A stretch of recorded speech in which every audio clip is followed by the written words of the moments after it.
We're going to look at the last part of Federalist number 7. Just wanted to remind you or introduce some more books to you actually. One of the Federalist Papers, one of the editions of the Federalist Papers that I like is edited by J.R. Pohl. It was published in 2005. It's got good notes with it, so it's very helpful. So if you come across it and it's not going to cost you much, I recommend that you get it. Federalist Papers edited by J.R. Pohl. This is a good book. It's edited by the same person, J.R. Pohl. J.R. Pohl. I checked this out at the local library. American public libraries are probably the greatest publicly funded institution in the United States, I believe. See, this book has an introduction as well as a lot of the important Federalist as well as anti-Federalist papers. So take a look at this if you can come across it. Now, especially for the last part of Federalist 7 or any time we talk about parts of the Constitution, this book is very relevant because it tells you what led up to the writing of the Constitution. It's by Woody Holton. It's called Unruly Americans and the Origins of the Constitution. It covers the problems of debt, creditors, debtors, and issues of finance.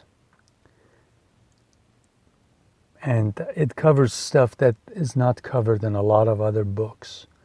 So if you can, watch some of his conversations. There are some on C-SPAN, some on YouTube.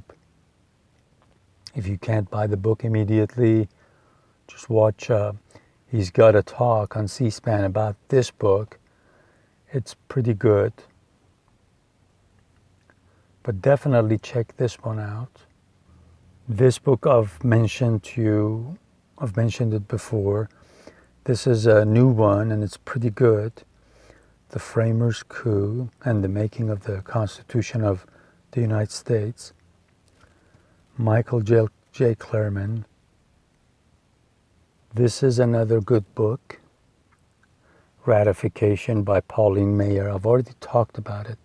And I want you to remember, or at least notice that, like Pauline Maier and Woody Holton and Jack Rakoff, these are some of the people who spent a lot of time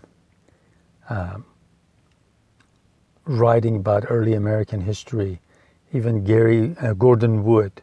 Sometimes you'll see them in conversation on YouTube. It's part of panel discussions, and you'll see that sometimes they don't agree about certain things. So it's good to see those and see even these scholars how they disagree about some points. So now I go to the last two paragraphs of Federalist number 7. Notice it says laws in violation of private contracts as they amount to aggressions on the rights of those states whose citizens are injured by them may be considered as another probable source of hostility. We're not authorized to expect that a more liberal or more equitable spirit would preside over the legislation of the individual states hereafter, if unrestrained by any additional checks than we have heretofore seen in too many instances disgracing their several codes.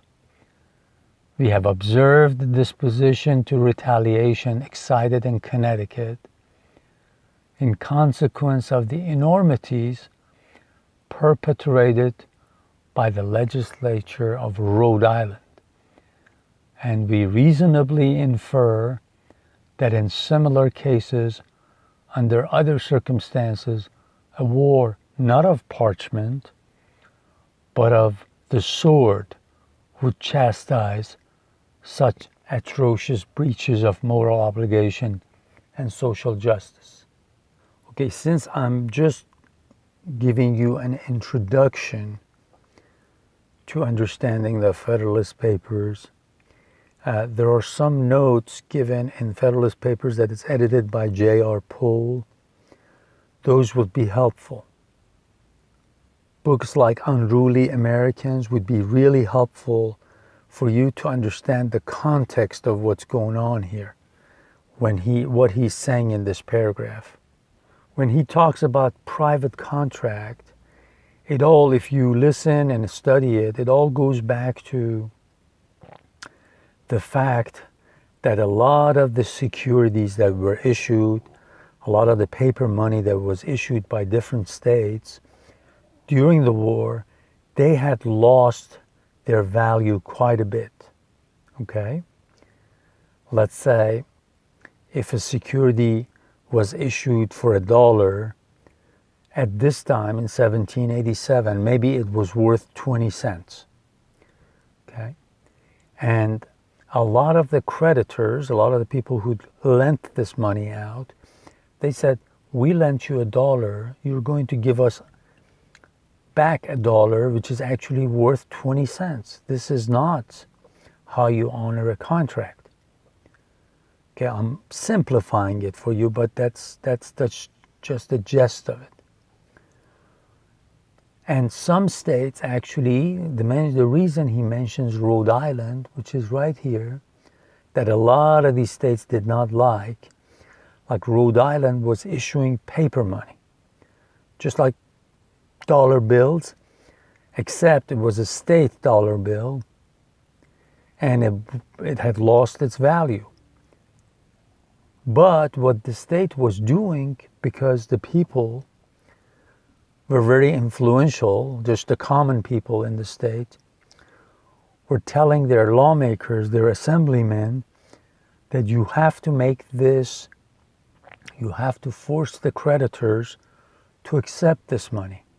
You have to write laws that the creditors are forced to take this money back as $1, not as 20 cents.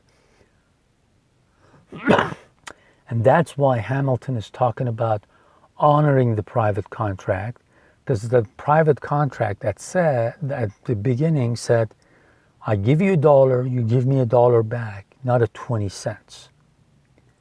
So he's pointing out Rhode Island. He says Rhode Island was doing things to break the contract, to dishonor the contract. And this is not right, because Hamilton was one of the people that strongly, deeply believed that if you want to make the state work well for you, you have to honor your contracts. Why? Because this way, not only the people that are inside the country that are going to lend some money to the federal government, they will trust the federal government to pay them back, but also people that are overseas that are going to buy bonds and things like that will trust the federal government. They say, well, if we invest in America, they'll give our money back. They're not going to break the contract. So this is one of the very important things that you have to keep in mind. And another thing, he mentions the state of Connecticut being upset with Rhode Island. I don't know the details of it, but in their dealings, because they're right next to each other, in one of the counties, especially close by here, counties neighboring them, some of these people possibly were being forced to accept these dollar bills that were not really worth anything but 20 cents. So he's saying if we keep on doing this, you're going to create problems within states. And if these states are not united in a union under a constitution, this distrust will turn into anger, extreme anger, and they'll eventually go to war.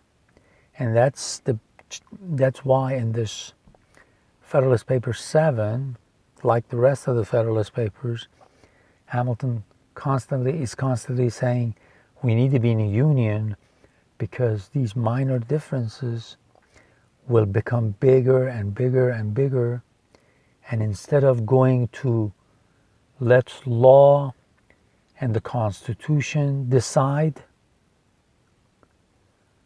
on who is right, when he says parchment, he's talking about law written in paper or in parchment, just like animal skin. It's almost like their Constitution that was written on something that's sturdy. Okay? So when he says parchment, he says instead of going to the Constitution to see who's right, whether the creditor or the debtor, they'll appeal to sword. They'll draw sword or gun. They start killing each other, and they'll destroy the peace and prosperity this way. Because another thing is, in these Federalist Papers, you'll hear that they talk about parchment barriers. That's what they're talking about. They're talking about sometimes Constitution is what gives you the limit of what you can do, what you cannot do. But sometimes when he says parchment barriers, he says, in a sense, if you don't have a strong union where people can trust one another, then these barriers are not really strong barriers, because that Constitution will not be in their heart and mind. They won't trust it, and they can easily tear it apart. So there's a double meaning there. We'll talk about it some more, but it looks like I've got to do one more part for Federalist number 7. This was part 9, and I'll follow up part 10.